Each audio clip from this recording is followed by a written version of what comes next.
Baik adik-adik, kita masuk di topik berikutnya ya. Nah, topik ini kita akan masuk di eksplorasi. Jadi ada dua, eksplorasi mineral dan eksplorasi migas. Kita yang pertama dulu, eksplorasi mineral. Nah, di dalam eksplorasi mineral ada 4 tahapan ya di dalam eksplorasi. Dan keempatnya ini relatif intensif menggunakan pendekatan remote sensing ya, analisis penginderaan jauh. Tahap pertama adalah tahap prospecting, pendugaan.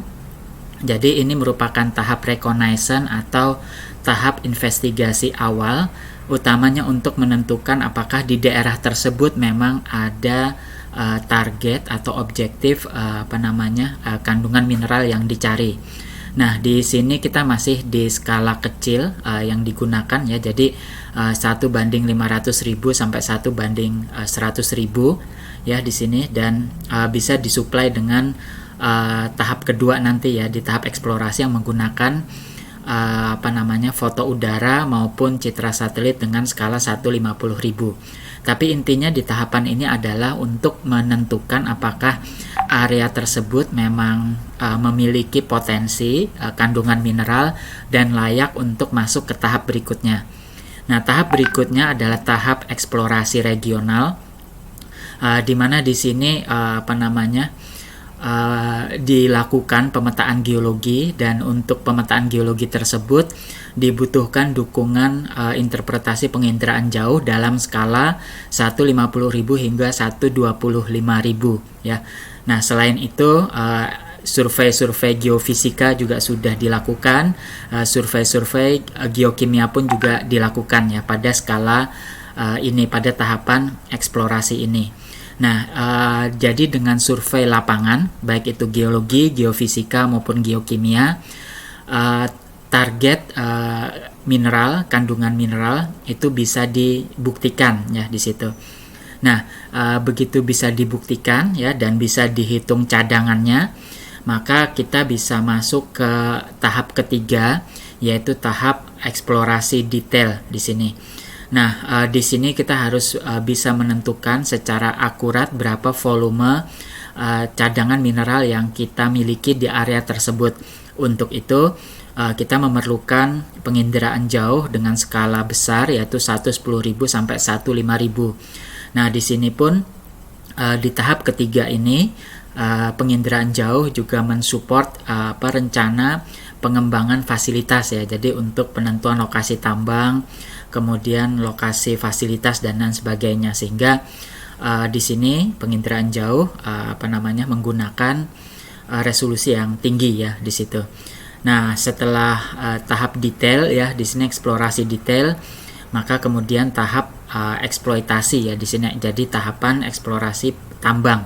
Jadi di sini kita sudah mulai menambang. Jadi eksploitasi sudah dilakukan. Nah, di sini remote sensing ya di situ itu digunakan untuk monitoring ya. Jadi monitoring aktivitas pertambangan, terutama yang menyangkut perubahan lahan. Misalkan ada penggalian itu ya, kemudian ada perubahan tata guna lahan, kemudian juga ada perubahan morfologi akibat penggalian. Ini semua perlu dipantau, diobservasi dan didata oleh remote sensing ya. Jadi ini 4 tahapan yang ada di dalam eksplorasi mineral, dan semuanya menggunakan pendekatan remote sensing yang berbeda, baik skalanya maupun tujuannya ya di situ. Nah, satu hal yang harus kita sadari ya, remote sensing ini memiliki keterbatasan di dalam kedalaman untuk jangkauan gelombang ya. Ini kita sebut sebagai aspek kedalaman, depth aspect ya di sini. Nah, mengapa ini penting? Karena sumber daya mineral itu tidak berada di permukaan bumi. Biasanya mereka berada di kedalaman tertentu ya di situ. Nah, sehingga kita harus bisa menentukan jenis sensor apa yang kita pilih, kemudian jenis gelombang mana yang kita tentukan ya. Nah, misalkan kalau inframerah dekat itu ya, di situ itu hanya bisa penetrasi beberapa sentimeter ya, beberapa mikrometer ya, jadi hanya tipis, biasanya hanya di soil. Nah, kalau kita pakai thermal infrared ya itu bisa beberapa sentimeter, dan kalau kita pakai microwave ya di situ kita bisa masuk sampai ke penetrasi beberapa meter ya, dan tentunya ini berbeda harga ya, jadi yang harus dipertimbangkan. Nah, sehingga di dalam remote sensing ya, seorang interpreter itu harus bisa mengidentifikasi, mengandalkan interpretasi terhadap bukti-bukti tidak langsung. Kenapa? Karena bahan mineralnya kan tidak di permukaan, sehingga kita menggunakan bukti-bukti tidak langsung yang ada di permukaan.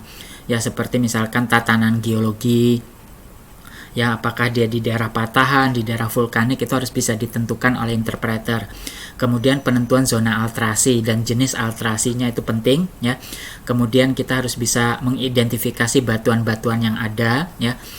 Umumnya batuan-batuan bahan mineral ya sebagian besar berasosiasi dengan batuan beku, maka asosiasi batuan ini penting sekali untuk diidentifikasi. Kemudian struktur lineamen ya di situ. Kemudian kalau ada proses pelapukan, oksidasi itu juga penting. Morfologi, drainase, ya, anomali vegetasi atau geobotani yang nanti kita singgung di akhir ya.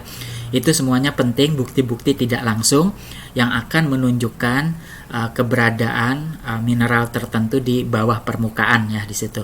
Nah, jadi inilah yang dilakukan di dalam interpretasi remote sensing untuk eksplorasi mineral. Nah, ada beberapa tipe endapan mineral ya di sini, dan beberapa indikasi permukaan ya. Misalkan yang berasosiasi dengan magmatik ya, itu baik itu berasosiasi dengan pipa, kemudian pegmatit ya di situ. Nah, mineralnya misalkan intan, batuan mulia ya, platinum, magnetit ya, chrome ya, itu berasosiasi dengan batuan-batuan magmatik ya di situ. Nah, yang kita cari tentunya adalah tubuh-tubuh batuan intrusif ya di situ. Nah, kemudian yang berasosiasi dengan batuan sedimen ataupun batuan vulkanik ataupun metamorfik ya, di mana karakternya dia bedded atau layer ya di situ. Contoh mineralnya besi ya, fosfor, mangan ya, kemudian sulfida ya di situ, batu bara. Nah, sehingga ciri-ciri permukaannya adalah tentunya batuan sedimen yang berlapis ya di situ. Kemudian penentuan stratigrafi dan kontrol struktur itu penting.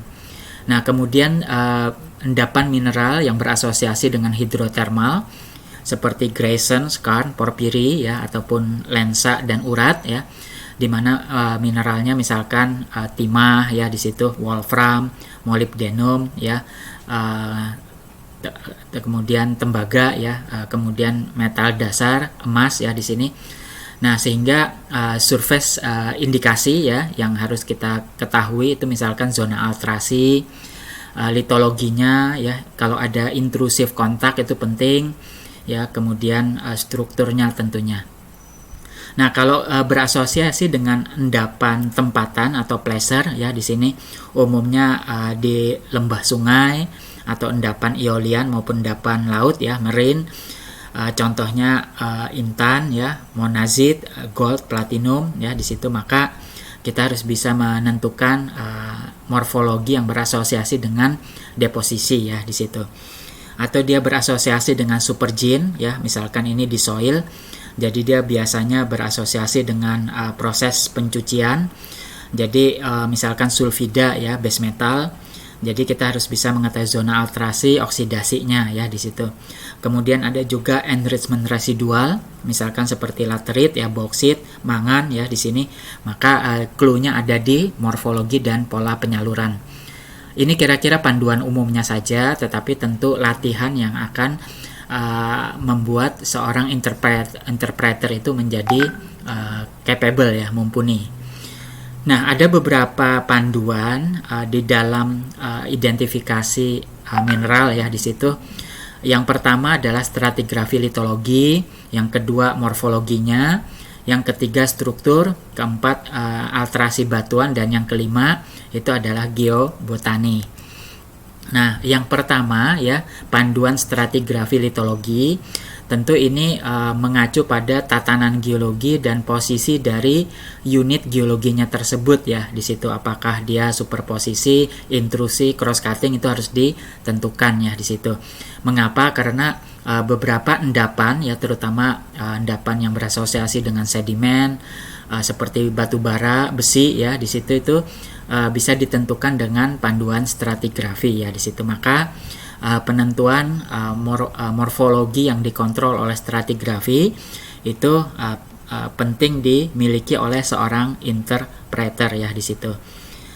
Nah, yang harus kita pahami ya di sini, apakah endapan mineral tersebut dia memang in situ, memang di dalam batuan tersebut ya, itu kita sebut sebagai syngenetic ya. Jadi dia dibawa bersama-sama dengan pembentukan batuan, atau dia bersifat epigenetik. Epigenetik ini dia dibawa oleh proses diagenesis, baik itu proses larutan hidrotermal ya, ataupun proses pencucian ya.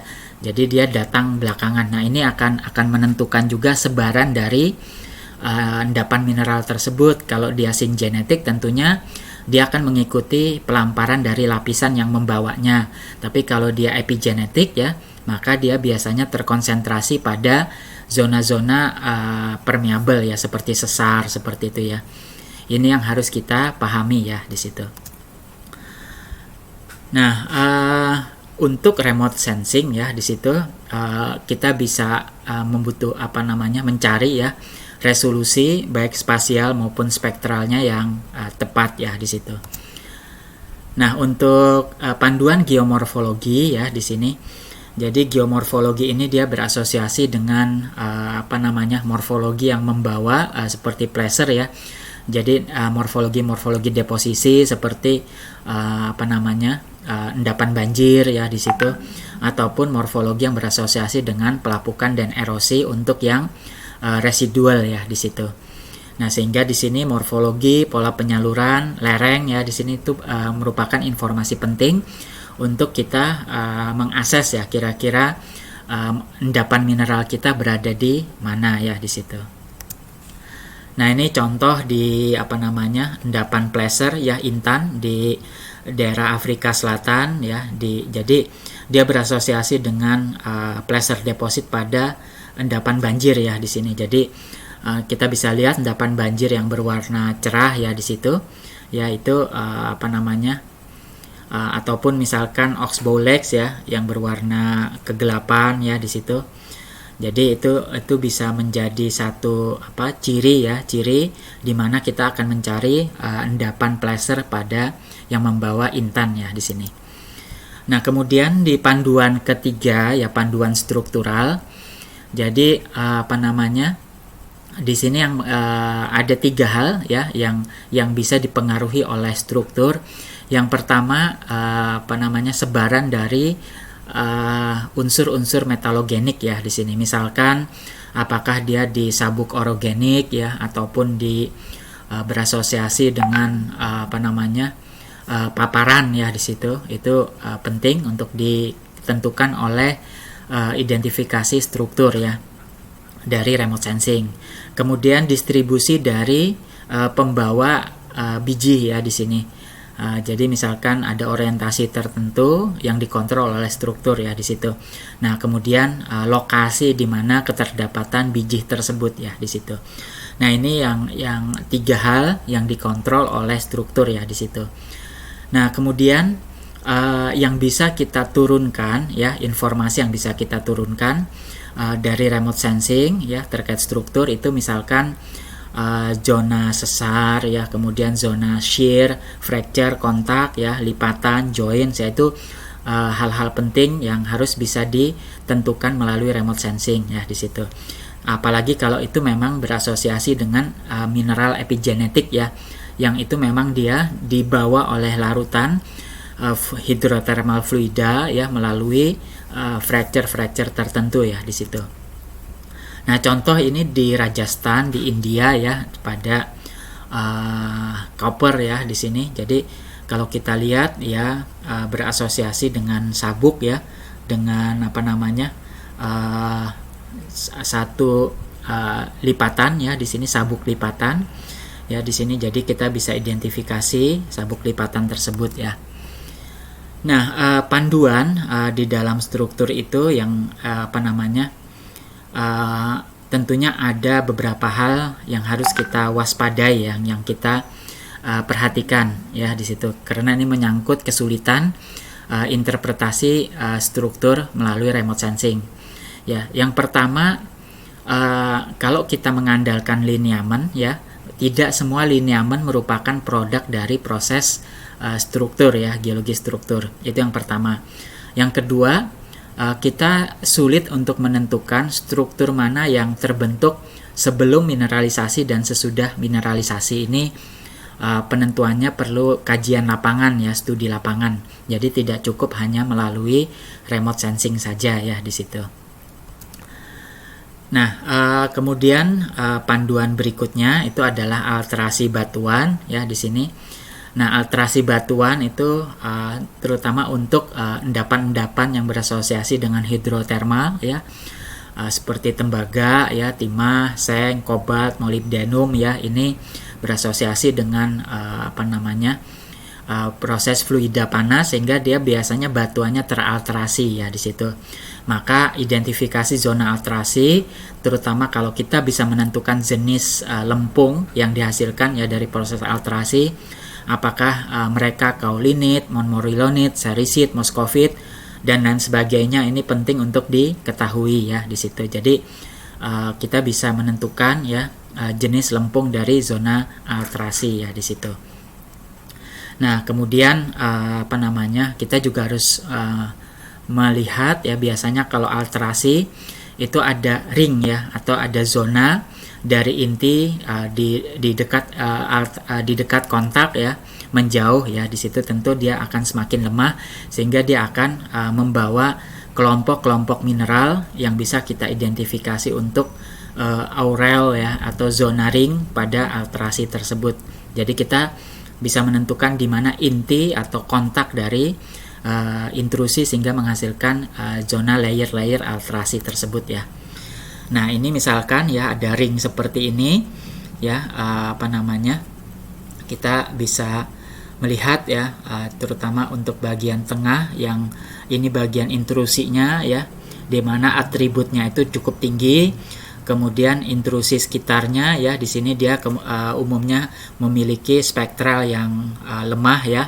Sementara kalau batuan sekitarnya itu di sini tinggi ya, di situ dalam contoh di Khetri India tadi ya di situ.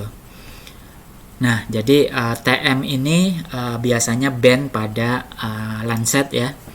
Jadi ini untuk melihat ya spektral karakteristik dari zona halo ya, aurel atau halo dari sebuah intrusi dan sekitarnya, alterasi sekitarnya. Nah, di dalam alterasi ini ya penting untuk melihat beberapa jenis mineral. Yang pertama adalah mineral hidroksil ya di sini. Nah, contohnya lempung ya, silikat ya, yang mengandung AlOH atau MgOH ya. Hidroksil itu OH-nya ya di situ. Nah, biasanya ya hidroksil ini dia terabsorpsi pada gelombang 2,1 sampai 2,4 mikrometer ya di situ. Jadi dia akan tampak gelap ya di situ. Jadi untuk yang hidroksilnya. Jadi kalau kita ingin mencari aluminium atau magnesium ya, kita bisa konsentrasi pada rentang 2,1 sampai 2,4 ya di situ. Nah, kadang dia juga tampak cerah ya pada 1,6 mikrometer ya di situ. Nah, sehingga kadang orang membuat perbandingan ya antara yang cerah 1,6 sampai dia dibagi yang kegelapannya ya. Jadi 2,1 sampai 2,4. Jadi di sini bisa dianalisis ya di situ. Mana yang memang kontras didominasi oleh mineral-mineral hidroksil ya di situ. Nah, ini contohnya ya, kita akan melihat perbandingan tadi ya antara 1,6 dan 2,1 sampai 2,4 ya dibandingkan ya. Nah, kemudian kalau kita lihat oksida besi ya. Jadi kalau tadi hidroksil, kemudian ini oksida besi. Nah, oksida besi umumnya dia berasosiasi dengan sulfida ya. yang hadir biasanya oksida besi itu limonit ya, dia kuat terabsorpsi pada ultraviolet sampai biru ya di situ. Jadi kalau kita mainkan rasio memperkuat biru tadi ya, biru ya di situ, kemudian dibandingkan dengan warna lain, perbandingan warna lain, jadi akan muncul kontras ya seperti di sini ya, dia tampak cerah ya di situ. Nah, limonit ya itu memiliki 3 mineral, jarosit ya berwarna kuning pucat, kemudian gotit ya warna kuning oranye, dan hematit yang warnanya merah orange ya di situ. Nah, kalau kita lihat karakter dari masing-masing jarosit dan gotit ya di sini, jadi ini bisa kita lihat ya kira-kira untuk band berapa ya, ini band yang Lancet ya. Jadi kalau merah itu 3 ya, TM3 merah itu sekitar 0,63 sampai 0,69 ya di sini. Itu TM3, sementara TM2 ya di sini ini yang berwarna 0,53 sampai 0,6. Kemudian yang TM1 ya 0,45 sampai 0,52 tadi ya. Nah, kalau kita kontraskan, kita bandingkan TM3 banding TM1 ya. Jadi TM3 ini kan yang mereka maksimumnya ya di sini. Jadi baik jarosit, gotit maupun hematit nilainya dia paling besar ada di TM3 ya. Tentu kalau mau pakai yang inframerah dekat lebih bagus lagi ya. Tapi kalau kita punya Lancet TM3 ya di sini, kalau kita bandingkan yang paling kuat dengan yang paling lemah ada di mana, di TM1 ya. Nah, jadi di sini kita bisa memanipulasi ya, misalkan dengan rasio ini jarosit gotit itu jadi paling cerah ya dibandingkan dengan hematit yang rasionya kecil ya di situ. Kalau jarosit gotit karena TM3 ke TM1-nya besar sekali rasionya ya. TM3 kan besar nilainya, reflektannya, sementara TM1-nya kecil ya. Beda kontras dengan hematit yang tidak terlalu berbeda ya. Nah, jadi di sini perbandingan rasio dari spektral ini kita kontraskan bisa untuk membedakan oksida besinya ya. Nah, kadang kita juga bisa plot ya di situ. Ini sebelah kiri pakai Lancet, sebelah kanan pakai Aster ya, Citra Aster. Ini jenis satelitnya ya, Lancet dan Aster. Ya di sini jadi misalkan dia pakai TM3 banding TM1 ya. Kemudian sebelah kanan bawah ya untuk dia memberi warna ya. Jadi kalau TM3 TM1 itu diberi warna hijau, TM5 banding TM7 ya, ini diberi warna merah, TM4 dibanding TM3 diberi warna biru ya di situ. Jadi bisa dipisahkan ya mana yang oksida besi dan mana yang tumbuhan ya di situ. Kontraskan. Ini yang disebut sebagai komposit rasio warna ya. Nah, kalau yang hidroksil tadi ya, baik itu hidroksil magnesium maupun hidroksil alumina ya, bisa dipisahkan tadi dengan perbandingan Aster 6 di warna merah, Aster 4 di warna hijau, Aster 8 di warna biru ya. Di situ bisa terpisah dia. Nah, ini contoh untuk oksida besi ya tadi.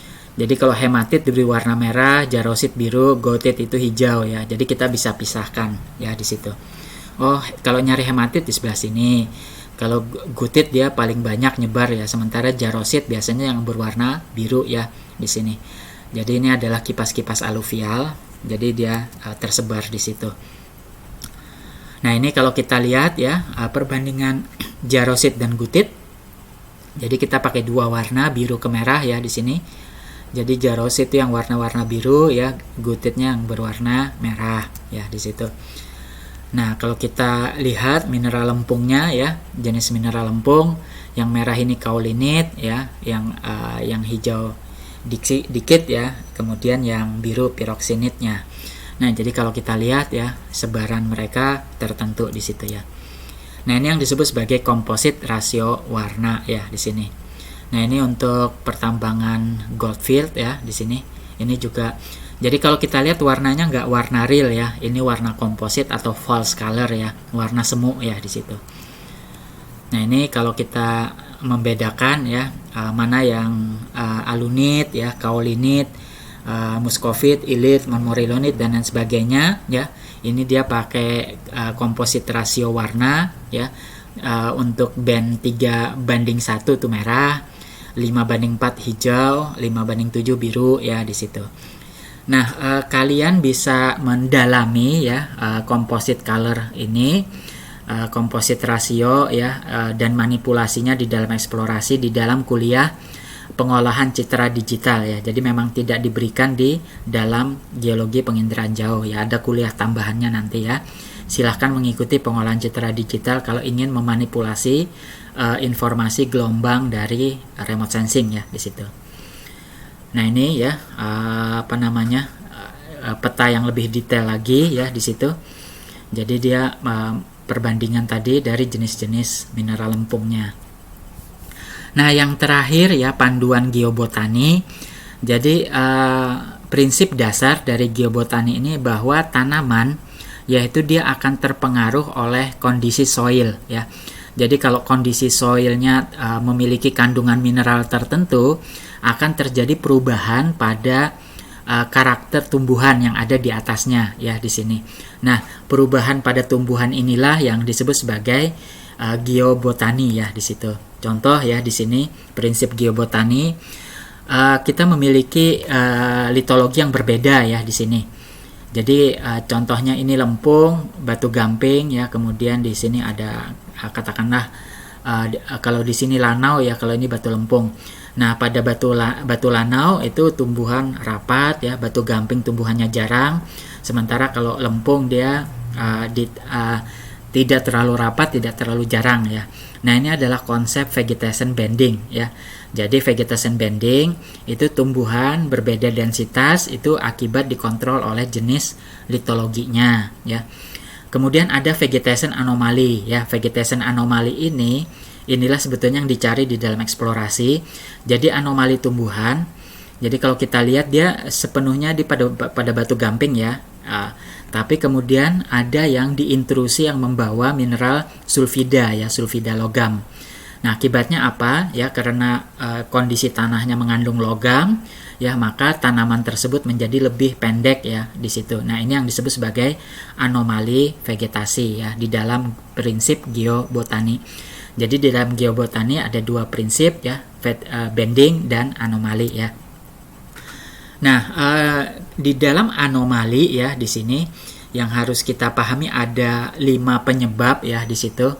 Yang pertama ini adalah kehilangan klorofil ya. Ini yang kita sebut sebagai klorosis. Klorosis itu artinya ada kehilangan klorofil sehingga fotosintesisnya tidak berjalan sempurna ya di sini. Nah, ini biasanya efek dari racun pada logam yang ada di tanah. Jadi kalau di tanah itu ada endapan logam, biasanya tumbuhan tadi dia tidak terlalu hijau ya. Itu akibat dia kehilangan pigmen klorofil yang memberi dia warna hijau. Jadi mungkin warna daunnya agak kekuningan, kemerahan ya di situ.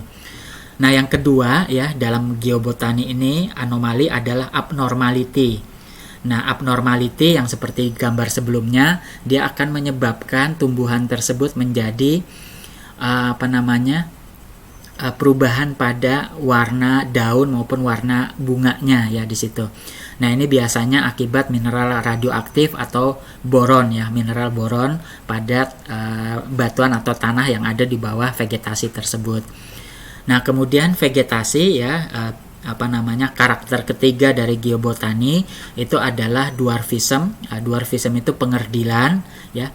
Biasanya akibat kandungan geokimia tertentu pada tanah ataupun gigantism. Gigantism ini biasanya akibat bitumen.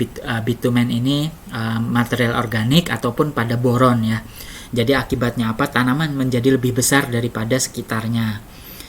Kemudian ada faktor densitas ya. Densitas ini jadi kerapatannya ya. Jadi kerapatannya berubah dari sekitarnya. Ini misalkan akibat serpentin ya di situ. Ini bisa menyebabkan perubahan kerapatan. Ataupun tadi kita lihat pada bending ya, jadi perubahan litologi. Nah, bisa juga akibat physiological ya. Jadi tanaman bisa juga stres di situ ya, di situ. Jadi ini biasanya pada kandungan endapan sulfida ya. Jadi biasanya dia berbunganya lebih terlambat gitu ya, tidak mengikuti musim. Nah, ini akibat endapan metal di bawahnya ya di situ, mengakibatkan perubahan psikologikalnya. Jadi dia tidak berbunga secara teratur, tidak berbuah secara teratur. Jadi ada 5 prinsip di dalam geobotani ya. Nah, kemudian perbedaan taksonomik ya di sini. Nah, perbedaan taksonomik di sini akibat kehadiran atau ketidakhadiran beberapa spesies tertentu ya di sini akibat kandungan mineral tertentu. Jadi misalkan kalian menjumpai calamine violet ya di sini. Nah, jadi kalau kalian menjumpai tanaman yang di sebelah kiri bawah ya, calamine violet, dia hanya tumbuh kalau soilnya itu punya seng ya, punya seng, endapan seng. Nah, kalau kalian ingin mencari endapan koper ya di sini, tembaga ya, maka carilah bunga tembaga ya, Basium humble seperti ini. Berarti di bawahnya ada tembaga ya di situ. Nah, kalau kalian ingin mencari uranium ya ataupun selenium, carilah Astragalus petersoni atau Preussii ya di sini. Berarti di bawahnya ada bahan radioaktif ya. Nah, ini prinsip dari perbedaan taksonomi ya. Demikian kira-kira panduan-panduan yang kita pergunakan ya di dalam eksplorasi endapan mineral ya. Semoga bermanfaat. Kita lanjut ke ya, setelah ini kita akan melihat pemanfaatan remote sensing di dalam eksplorasi migas ya.